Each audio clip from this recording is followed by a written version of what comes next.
اور آج ہمارے ساتھ موجود ہیں پروفیسر ڈاکٹر محمد اسلم ادیب صاحب، پرو ریکٹر NCBA بہاولپور کیمپس۔ آج ہم خاص طور پہ بات کرنے جا رہے ہیں، عید الاضحیٰ بالکل قریب ہے اور ڈاکٹر صاحب سے ہم پوچھیں گے کہ عید الاضحیٰ کے موقع پر مسلمانوں کے لیے آپ کا کیا پیغام ہے۔ تو آئیے بات کرتے ہیں، ملاقات کرتے ہیں۔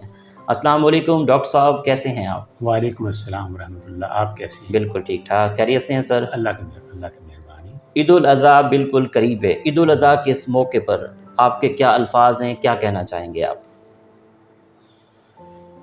عید الاضحیٰ ہر سال آتی ہے اور تقریباً یہی حالات ہوتے ہیں کہ ہر شخص کی خواہش ہوتی ہے کہ قربانی کرے، جی، اور پھر اس قربانی کے لیے وہ مالی طور پر پریشان بھی ہوتا ہے اور کوشش کرتا ہے کہ وہ جو اسلامی تقاضوں کے مطابق قربانی ہے وہ کرے۔ جی، یہ کوشش کرتا ہے، اس کے پیچھے جذبہ ایک ہی ہے کہ سنت ابراہیمی کو اجاگر کرنا۔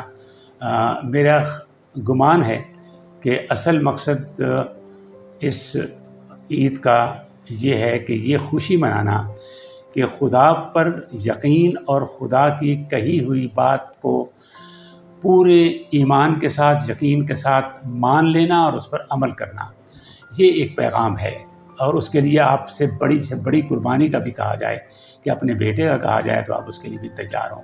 یہ وہ یقین کی منزل ہے۔ میں بات وہ سوچتا ہوں جی، کہ کیسا موقع تھا کہ آپ بیٹے کے بارے میں، ہم بھی باپ ہیں، بیٹے کے بارے میں آپ کے ذہن میں ہلکی سی خراش بھی اس کو نہیں لگنی چاہیے، آپ اتنا اس کے بارے میں سوچتے ہیں۔ جی، چیز آئے کہ آپ جا کر قربانی کے لیے تیار ہو جائیں، اس کے لیے چونکہ حکم خداوندی تھا۔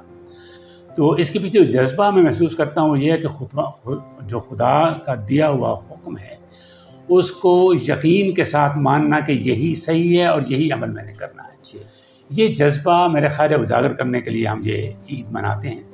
سنت ابراہیمی کے پیچھے وہ جو ایک کیفیت ہے، اس کیفیت کو محسوس کر کے کرتے ہیں، دعائیں بھی مانگتے ہیں، قربانی بھی کرتے ہیں، اندر سے سوچتے بھی ہیں۔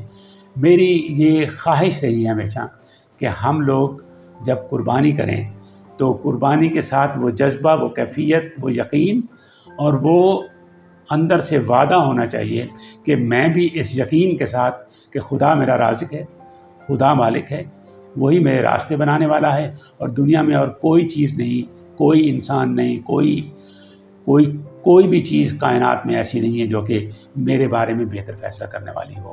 وہ خدا کی ذات ہے اور اس کا جو حکم ہے وہ میں نے ماننا ہے۔ اس کا عہد کر لے اس عید پر تو میں سمجھتا ہوں کہ عید کا حق ادا ہو سکتا ہے۔ ٹھیک، معاشرتی مسائل کو کس طرح ختم کیا جا سکتا ہے، اس بارے میں آپ کیا کہیں گے؟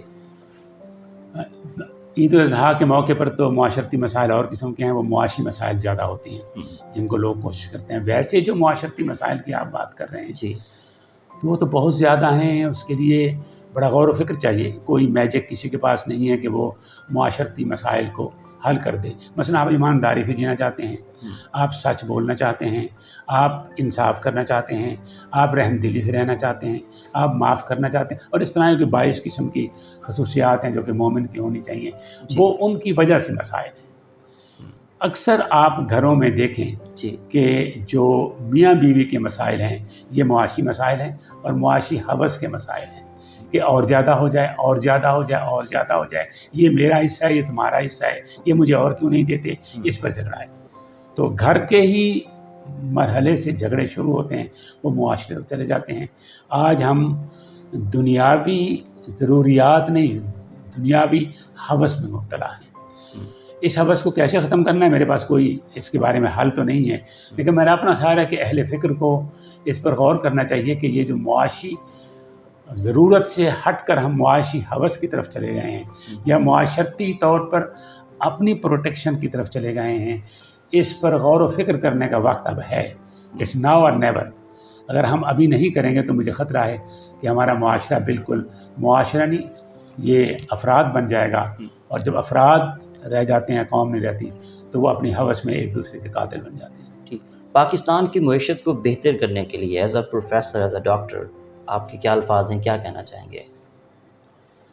اگر میں تاریخ کا مطالعہ اس کے حوالے سے بتاؤں اور اگر مسلمانوں کی تاریخ کے حوالے سے بتاؤں تو میں بعض بار سوچتا ہوں کہ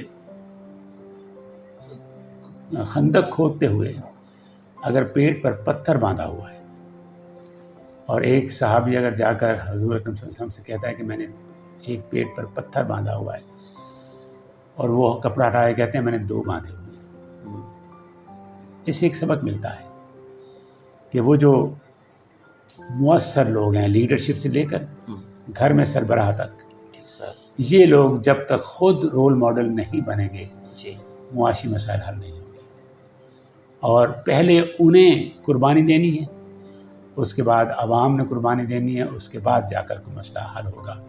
یہ کون شروع کرے گا، کیسے کرے گا، نہ میں معاشی مسائل کا ایکسپرٹ ہوں، لیکن میں سمجھتا یہ ہوں کہ جب تک رول ماڈل نہیں آئے گا سامنے اس وقت تک ہم ان مسائل کو حل نہیں کر سکتے۔ ٹھیک، آخر میں سننے والوں کو، دیکھنے والوں کو اس عید کے موقع پر آپ کا کیا پیغام ہے؟ میں ہر عید پر کوشش کرتا ہوں کہ ایک پیغام جو ہے وہ اپنے دوستوں کو لکھوں، پچھلے عید پر بھی لکھا تھا، جی اس عید پر بھی لکھا نہیں ہے، لکھوں گا، لیکن میری خواہش رہی ہے ہمیشہ، جی اور میری تمام سننے والوں سے بھی یہ خواہش ہے، جی پلیز اس دن ایک چھوٹا سا عہد کر لیں،